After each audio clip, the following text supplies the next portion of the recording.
Were there ever any official visitors to your factory? Yeah, SS. The SS would come in? And what would they do? Look around. And Rumkowski used to come, and the ghetto police. Do you remember any specific visits or how you felt when they were visiting? How I felt I was scared to death.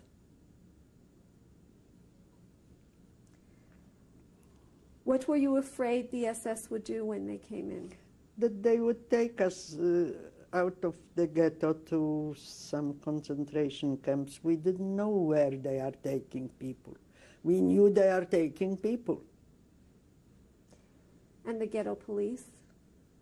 Wasn't much better. But at least they were Jews.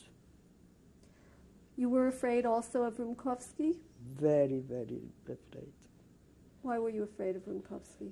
Because when he liked a young girl, he right away wanted to sleep with her.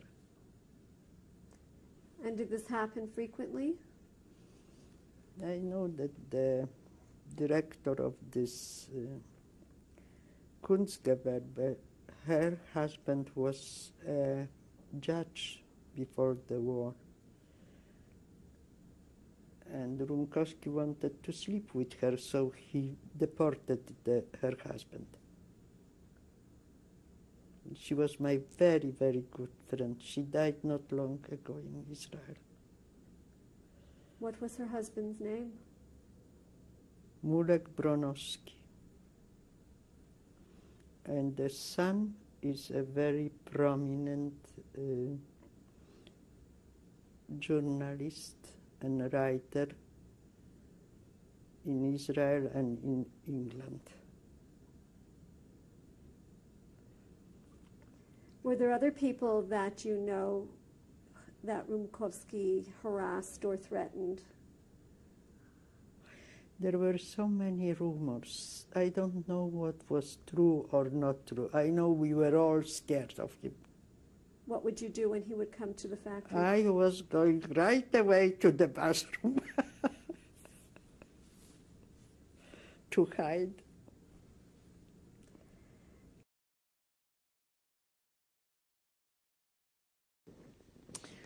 Tape number 4.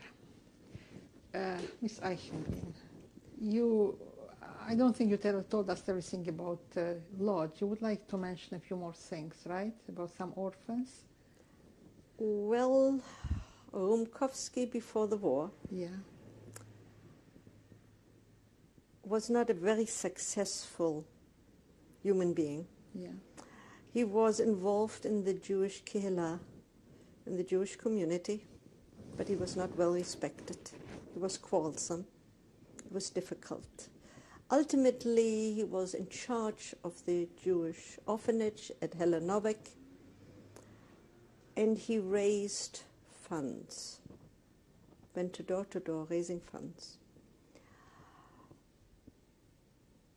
I knew during the war 3 children in that orphanage. I also had a friend who escaped Lodz just before the ghetto was closed.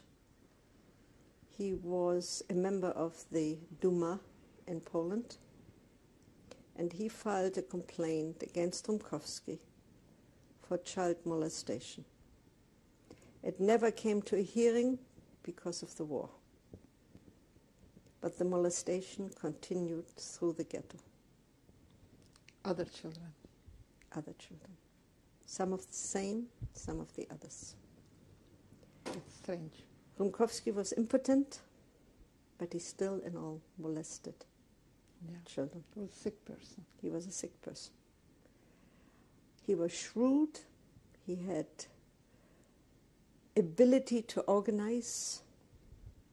He obeyed the Germans blindly. He claimed that he bargained with them or bartered with them. When the Germans asked for 10,000 people, he settled for 9,000 people.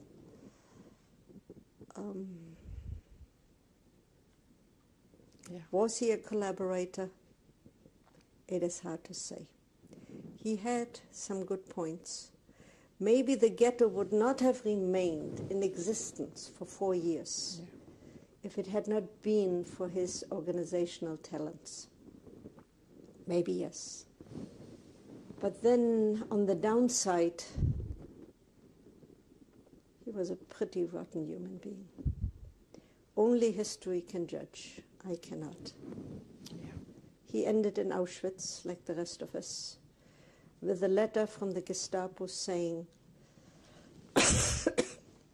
please put Rumkowski to work in the next camp, which was, of course, a sham.